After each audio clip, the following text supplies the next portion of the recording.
Seja muito bem-vindo ao Cantinho Teológico. Meu nome é Gustavo Luiz.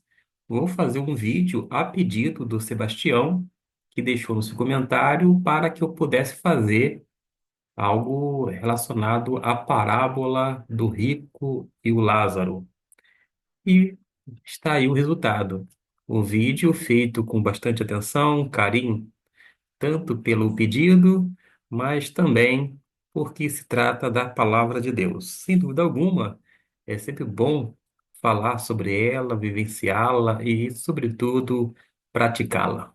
Quando a gente se depara com esse texto, e a parábola começa justamente em Lucas 16, versículo 19. Vou deixar projetado em tela para que você possa acompanhar a qualquer momento. Basta dar uma pausa no vídeo, fazer a leitura e assim sucessivamente. O mais importante não é o que eu digo, e sim o que a palavra diz. Mas nós sabemos que há necessidade, vez ou outra, de entendermos, fazermos uma leitura cuidadosa, atenciosa, como eu tenho dito, e, sobretudo, fazer uma interpretação coerente. Quando Jesus conta esta história, ele não fala para a diversão do povo. É uma história, sim, que tem esse enredo, mas como uma palavra de advertência solene e muito séria. Precisamente o tipo de testemunho que o homem rico na parábola queria que fosse entregue aos seus cinco irmãos. Se a sua história provoca em você um sentimento de choque ou consternação, essa era a intenção de Jesus.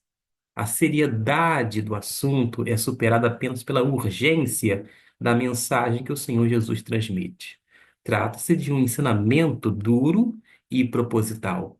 Jesus não estava preocupado com as nuances acadêmicas ou a fineza diplomática, nada disto.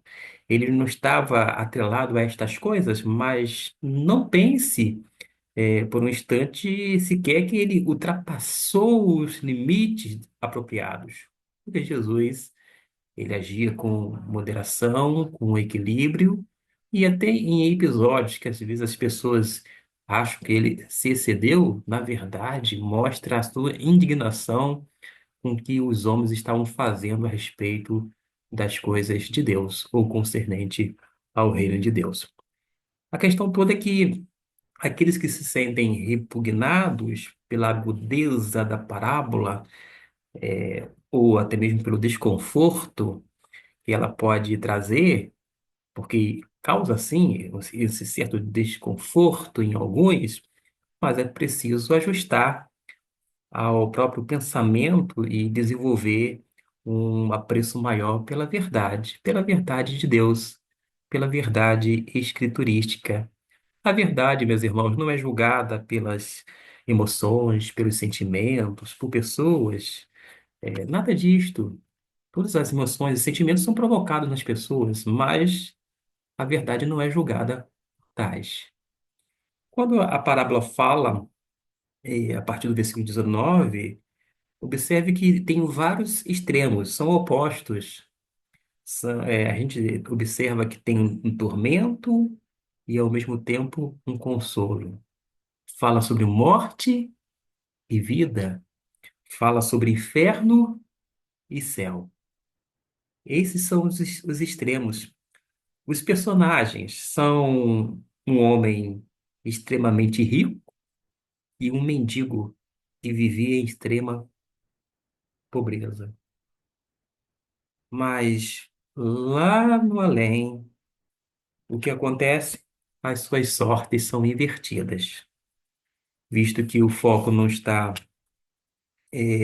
na miséria em si, porque o foco está na miséria do homem no inferno. E trata-se de uma história profundamente perturbadora. Mas Jesus teve essa intenção graciosa de contá-la aos fariseus. A gente precisa descobrir o público para compreender melhor o propósito da parte de Jesus e ter o público como um fio da meada para um bom entendimento. Então, guarde essa informação. Jesus está contando esta historieta para quem? Para os fariseus. Ele os está advertindo para não seguirem seus instintos, suas tradições e suas convicções religiosas. Estava querendo que eles se arrependessem. Este era o propósito de Jesus para com os fariseus. O inferno, é claro que sempre vai provocar paixões negativas. As pessoas não querem falar de morte, de inferno, de pecado, nada disto. Mas isso valia até mesmo nos tempos de Jesus. Quando Jesus fala sobre o inferno, as pessoas não gostam. Até porque o inferno estava reservado para o diabo e seus anjos e as pessoas que não aceitam a Cristo Jesus. Mas hoje em dia, o tema é praticamente um tabu. Falar sobre o inferno pode ser um sermão um tanto difícil de digerir. As pessoas não querem falar sobre isto, embora seja uma realidade. Aliás, quando a gente está sem Cristo, nós estamos caminhando a passos largos para a perdição. E nós, crentes, temos que atentar, porque urge pregar o evangelho para que as pessoas venham ouvir e responder preferencialmente, positivamente, isto é, reconhecendo Cristo Jesus como seu Senhor e Salvador, arrependendo dos seus pecados, para que possa tê-lo não apenas como único e suficiente Salvador de sua vida, mas como Senhor e Deus, e ter uma vida mudada, moldada, transformada pelo poder de Deus. Além do que, a pessoa passa a desfrutar da vida abundante, uma vida eterna, sobretudo, mas uma vida realmente que vale a pena ser vivida na presença de Deus, com os irmãos e, sobretudo, na igreja de Cristo Jesus. E quando a gente se depara um pouco para esse texto, o inferno é um embaraço para aqueles que querem adequar o cristianismo aos dogmas modernos da benevolência universal e da tolerância generalizada. Ah, Deus é muito bom, Deus é amor, logo ele não vai permitir que ninguém vá para o inferno. Quem disse isso? Deus é amor, porém é justiça. E convenhamos, ele é um Deus justo, um Deus reto, um Deus que trabalha com equidade. Desta maneira, não tem outra alternativa a não ser nos rendermos aos pés de Cristo. Agora, dentro do conceito do livre-arbítrio, caso o homem não se dobre, não acate o senhorio de Cristo, ele vai continuar naquele estado de condenação. Porque sem Cristo, ele já está condenado. Por isso que Jesus não veio para condenar. Jesus veio para salvar o homem. O homem já se encontra num estado de condenação e Jesus veio buscar o perdido, buscar e achar o perdido, para que possa salvar a humanidade. E este é o propósito de Deus, que todos os homens venham ser salvos. E é por isso que Cristo morreu por todos na cruz do Calvário, mas há essa necessidade, sem dúvida alguma, de aceitar esse sacrifício de Jesus realizado na cruz do Calvário. Existem várias opiniões a respeito dessa parábola, nós não vamos entrar aqui nos pormenores, mas a gente pode observar alguns aspectos dentro desse texto. Jesus disse: Havia um certo homem rico que sempre se vestia de roxo, de linho fino, e vivia todos os dias no luxo e no prazer. Diante do seu portão foi deixado um homem pobre chamado Lázaro. Note que Lucas dá nome ao personagem. A parábola contada por Lucas geralmente é uma parábola cujo quadro seria colorido ou em cores. Já as demais parábolas contadas pelos outros evangelistas são quadros pintados, mas em preto e branco. Lucas dá nome às pessoas, Lucas vai descrever alguns detalhes, mostrando todo essa sensibilidade da parte deste chamado médico amado, porque acredita-se que Lucas era um médico por profissão. De qualquer forma, ele vai mencionar que Lázaro estava com o corpo coberto de feridas. E enquanto ele ficava ali desejando o quê? Comer as migalhas que caíam da mesa do homem rico, os cachorros vinham lamber as suas feridas. Várias gravuras eu já vi na infância, na eternidade, quando li o chamado catecismo. E eu ficava encantado com aquelas figuras, não apenas desta parábola, mas de todo o Novo Testamento. Eu ficava, vou dizer assim, viajando, ao mesmo tempo perplexo, maravilhado com aquelas gravuras ali, registradas nas páginas, através daquelas ilustrações. Mas dentro dessa narrativa, era algo muito triste. Ele não tinha com o que comer e os cachorros lambiam as suas feridas. Mas um dia o homem pobre morreu. E o nome pobre, o homem pobre tem nome, é Lázaro. E ele foi levado por quem? Ninguém mais, ninguém menos do que os anjos, para junto de Abraão. O homem rico também morreu e foi enterrado. Afinal de contas, é o destino de todos os homens, baixar à sepultura, 7 palmos abaixo da terra, como se diz no popular. Acontece que, após a morte, tanto de um quanto de outro, os destinos são distintos.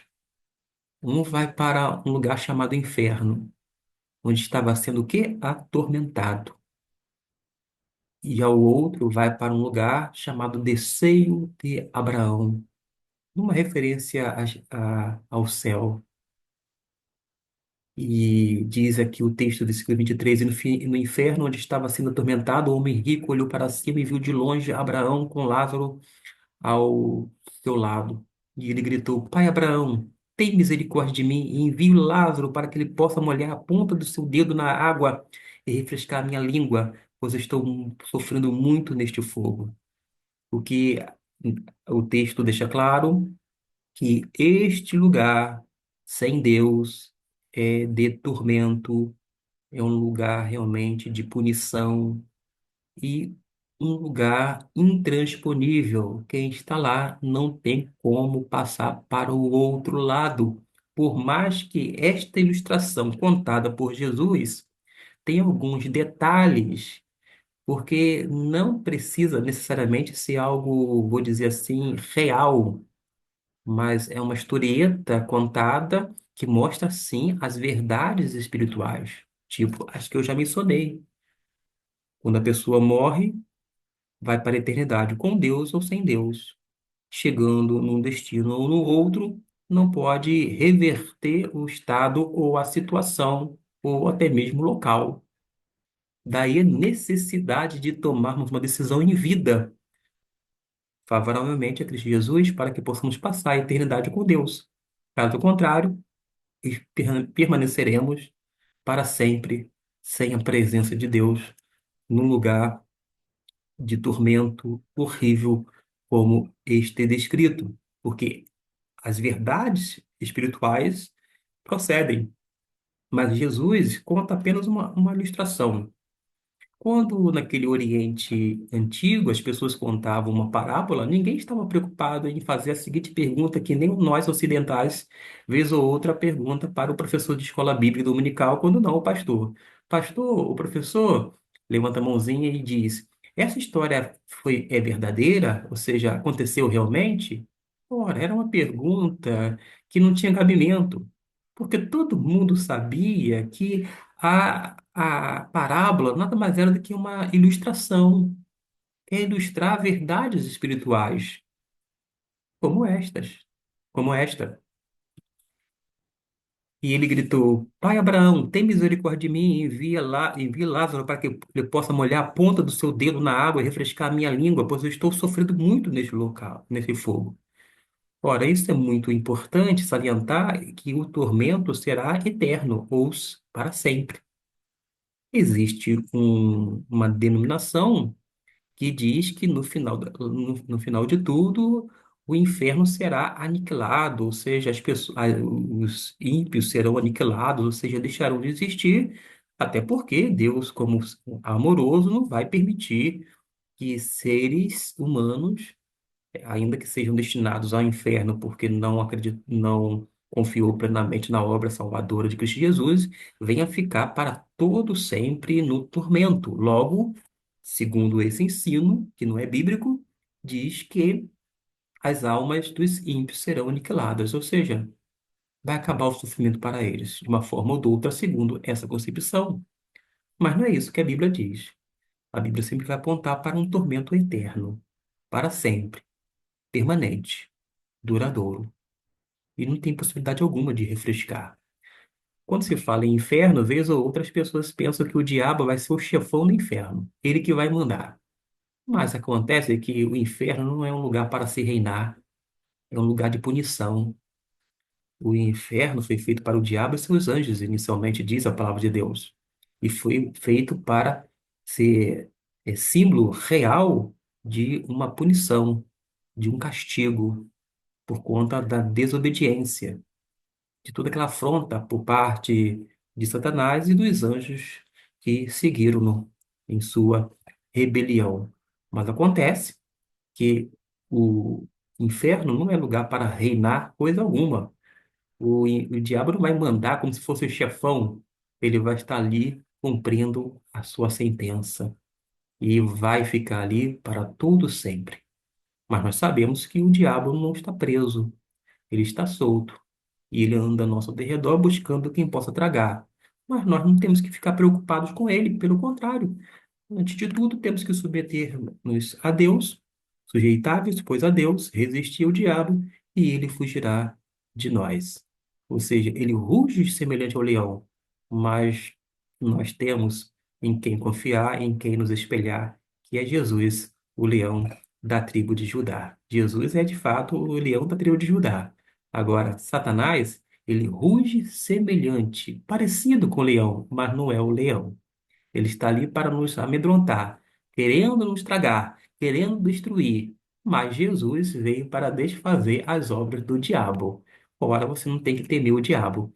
Você tem que acatar o senhorio de Cristo Jesus, aceitá-lo como Senhor e Salvador de sua vida e seguir o seu exemplo e, sobretudo, estar inserido na igreja cristã, afinal de contas, a igreja é de Cristo Jesus. Mas prossegue o texto no versículo 25, mas Abraão diz: Filho, lembra-se de que durante sua vida você recebeu as suas coisas boas, enquanto que Lázaro recebeu coisas más?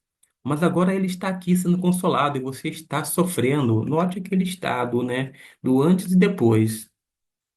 Um não recebia atenção, um era ignorado, não recebia nada, a não ser a esmola, aquela mendigância, mas depois ele passou a ser consolado quando ele estava já no seio de Abraão e por isso desfrutava realmente de um ambiente, digamos assim, celestial, de plena realização. Ele estava ali, ou seja, sendo consolado, enquanto o rico, que teve uma vida, entre aspas, boa, uma vida mansa, vida tranquila, agora estava perturbado, estava sofrendo tremendamente. Mas o versículo 26 deixa claro, e além disso, um grande abismo foi colocado entre vocês e nós, para que aqueles que queiram passar daqui para vocês não possam, e ninguém pode passar de lá para nós. Ou seja, mostrando a impossibilidade de alguém que foi para o céu ter a possibilidade de reverter e ir para o inferno, ou alguém que chega no inferno depois, por algum motivo, retirado daquele local e colocado no outro. É impossível. Daí a necessidade de tomarmos a nossa decisão, repito, em vida. No versículo 27, e o homem rico disse: Então eu te imploro, pai, manda Lázaro até a casa do meu pai, porque, bom, já que ele não pode resolver a minha situação, o meu tormento, o meu sofrimento, pelo menos os meus familiares, as minhas pessoas queridas não vão vir para esse lugar, porque certamente seguia no mesmo procedimento e sabia que o destino era certo. Então disse o homem rico: Então te imploro, pai, manda Lázaro até a casa do meu pai, pois tenho 5 irmãos e quero que ele os avise para que eles não venham também para este lugar de tormento. Acontece que a gente tem que tomar essas decisões, essas escolhas em vida, porque depois passou, não tem mais jeito. Quantas oportunidades Deus nos dá e quantas vezes as pessoas deixam passar as oportunidades e não aceitam Cristo Jesus. E quando chego lá na frente, sequer tem tempo para decidir ao lado de Cristo, logo permanece no estado de condenação. Mas, dentro da historieta, o pai Abraão, mas Abraão disse: eles têm Moisés e os profetas, deixe que eles os ouçam.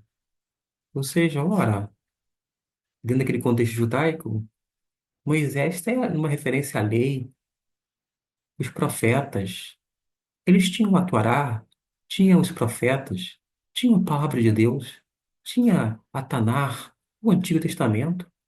Eles deveriam atentar para a lei de Deus, que dá instrução, que dá direção, que enfim, concede segurança espiritual, mas eles não estavam querendo ouvir os tais. É onde há um versículo 30, mas o homem rico respondeu: não, pai Abraão, mas se alguém dentre os mortos for até eles, eles se arrependerão. Mas Abraão disse a ele: se eles não ouvem a Moisés e os profetas, também não serão convencidos, mesmo que alguém ressuscite dos mortos. Ou seja, ainda que viesse, ainda que, não é que virá, ainda que viesse alguém lá do mundo dos mortos e viesse falar sobre os horrores daquele local, a gente não ia acreditar, a gente ia dizer: não, eu vi uma assombração, eu vi um fantasma, eu vi uma alma penada, mas eu não acredito nisso, não. E deixando esse texto aqui de lado, e ainda que viessem os anjos, aparecessem diante de nós, falassem sobre o evangelho, sobre as leis, sobre as coisas de Deus, a gente ia dizer o quê? Não, são anjos que estão falando, são seres angelicais, celestiais. Eu não vou acreditar, não. Mas uma coisa curiosa, a tarefa evangelística, missionária de proclamação da palavra, embora desejada pelos anjos, foi conferida a responsabilidade e o grande privilégio a nós, seres humanos. Se as pessoas não ouvirem os seus semelhantes, mas que são homens ou mulheres da parte de Deus, guiados pelo Espírito Santo de Deus, que falam do Evangelho de Deus, se elas não atentarem para o Evangelho pregado de uma forma nua e crua, pura e simples, elas não aceitarão de nenhuma outra forma ou maneira, ainda que alguém ressuscitasse lá dos mortos, aparecesse diante deles assim e falasse tudinho aquilo que está acontecendo nesse mundo dos mortos, falasse sobre os horrores, eles iam dizer: não, eu não acredito, eu não acredito. Mas as pessoas podem, em vida, tomar a decisão, porque se eles não ouvem Moisés, os profetas também não serão convencidos mesmo que alguém ressuscite dos mortos. Em resumo, não do que eu já falei, mas que eu não fiz uma introdução, geralmente a parábola é contada com um objetivo, pelo menos da parte de Jesus. E a gente já sabe o público era o quê? Era quem, melhor dizendo, eram os fariseus. Jesus, ao cantar a parábola, esperava uma resposta pronta, de imediata. Não era para eles, os fariseus, irem para casa depois de alguns dias, voltarem pensativos sobre o que ele havia dito através da parábola. Pelo contrário, era para que eles tomassem uma decisão, eles respondessem positivamente. E as pessoas que ouvem a parábola de Jesus e compreendem, elas acatam com alegria, mas as pessoas que são resistentes, que fazem questão de se opor a Cristo Jesus, por mais que entenda a parábola e sabe perfeitamente que está falando justamente com eles, ao invés deles se alegrarem, se arrependendo dos seus pecados, o que que eles fazem? Eles ficam cada vez mais hostis à pessoa bendita de Cristo Jesus. E o coração deles vão cada vez mais e mais endurecendo, os seus olhos vão ficando realmente vendados, não porque Deus quer vendá-los, quer impedi-los de ver, mas é porque o coração deles vão cada vez mais se endurecendo para as coisas concernentes à palavra de Deus, principalmente na pessoa de Cristo Jesus. A parábola era contada e exigia uma resposta pronta ou, conforme eu digo, imediata. Não era nada para mera reflexão. A gente que inventa um monte de coisas, tipo, eu não quero pregar aqui não, eu não vou falar um sermão, pregar um sermão, porque eu quero ter uma conversa com você. Nesse papo da informalidade, você quer suavizar, amenizar o impacto da mensagem para que você venha pegar mais leve. Gente, repito, a pessoa sem Cristo está, portanto, sem salvação e caminha a passos largos para o inferno. É questão de vida ou morte já está ali certa. Agora ela precisa viver, ter vida em Cristo Jesus. Urge pregar o evangelho, urge anunciar a palavra de Deus, apelar, inclusive, aos corações dos homens para que eles tomem uma decisão ao lado de Cristo. E quando a gente não faz um apelo, acredite em mim, a gente está impedindo que uma ou mais pessoas deixem de entrar no reino dos céus ou na igreja de Cristo como novas criaturas. Porque nós precisamos fazer o apelo. O apelo é bíblico, o apelo é histórico, porque nós vemos isto, homens de Deus fazendo apelos no decorrer da história da proclamação do Evangelho. Aí chega no século XXI, a gente tem uma certa vergonha, um constrangimento de fazer um apelo. Talvez porque algumas pessoas foram para o extremo e em momentos específicos faziam uma grande apelação.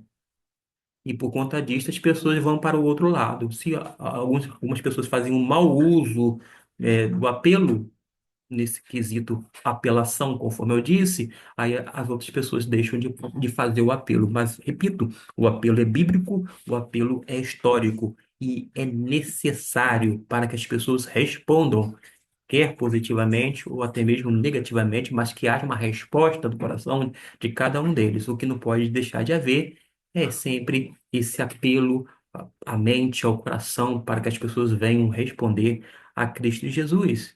Além do que, não tem essa preocupação da parte de Cristo de, bom, eu vou contar uma história aqui, ninguém levantava a mão para dizer, Senhor, Rabi, o que você vai contar a seguir é verdadeiro?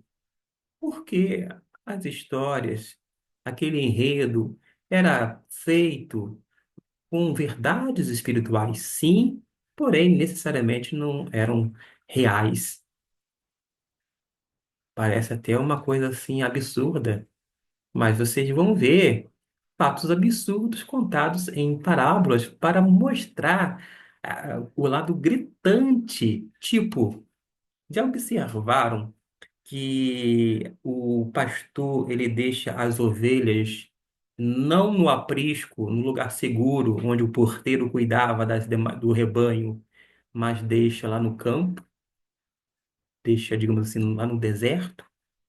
Aí eu pergunto, quem que em sã consciência na época da Palestina, qual pastor deixaria as suas ovelhas assim no deserto, no campo? Mas as parábolas vai tendo alguns elementos, ora de exageros, para chamar a nossa atenção, ora vai, o que a gente chama de hipérbole, né? Desses exageros, a gente vai vendo esses elementos, a gente vai vendo um elemento tão envolvente para que possa fazer com que as pessoas vejam-se, isso mesmo, vejam-se projetadas naquela parábola. Você pode estar, de repente, na condição de um homem rico, não porque você conquistou tanta riqueza, mas porque você herdou do seu pai, e você não pode ser penalizado, culpado por conta disto. Mas ainda, com toda essa riqueza, você pode, em vida, tomar a decisão de aceitar Cristo Jesus. Não deixar que o dinheiro seja o seu Deus, mas seu coração está realmente respaldado e sempre ansioso pela pessoa bendita de Cristo Jesus. E você pode adentrar aos céus. Da mesma forma, você pode ser uma pessoa que passa dificuldade, é pobre, é miserável, dependente da graça de Deus. Mas se você aceita Jesus, você vai para o céu. Mas se você é pobre, miserável, não aceitar Jesus, não pense que você vai para um lugar de segurança, de consolo ou conforto, conforme é descrito. Porque a decisão em vida tem que ser feita e certamente é a melhor coisa a fazer na face da terra. Que Deus possa abençoar esta pequena porção de sua palavra e que você possa cada vez mais e mais trabalhar não apenas estes textos, mas muitos outros textos como forma de leitura, meditação e, sobretudo, aplicação para a sua vida. Deus o abençoe. Muito grato ao irmão Sebastião pela sugestão. Eu sei que posso não ter alcançado o que você de repente ansiou, desejou, imaginou, mas após um dia de trabalho, chegando em casa, faltou luz. Quando retornou a luz, eu falei assim: eu vou aproveitar esses minutos para gravar em atenção ao pedido feito. E eis aí a minha prontidão, mas ao mesmo tempo a minha gratidão por essa solicitação. Pode continuar fazendo novas solicitações, perguntas a respeito desse texto que você mesmo indicou ou que outros possam indicar, deixa aqui nos comentários para que eu possa, dentro da medida do possível, visualizá-los e respondendo, quando não, e aos poucos produzindo os vídeos menores, é verdade, para tornar mais acessível não apenas a você, mas a outras pessoas também. Deus o abençoe, fique com Deus.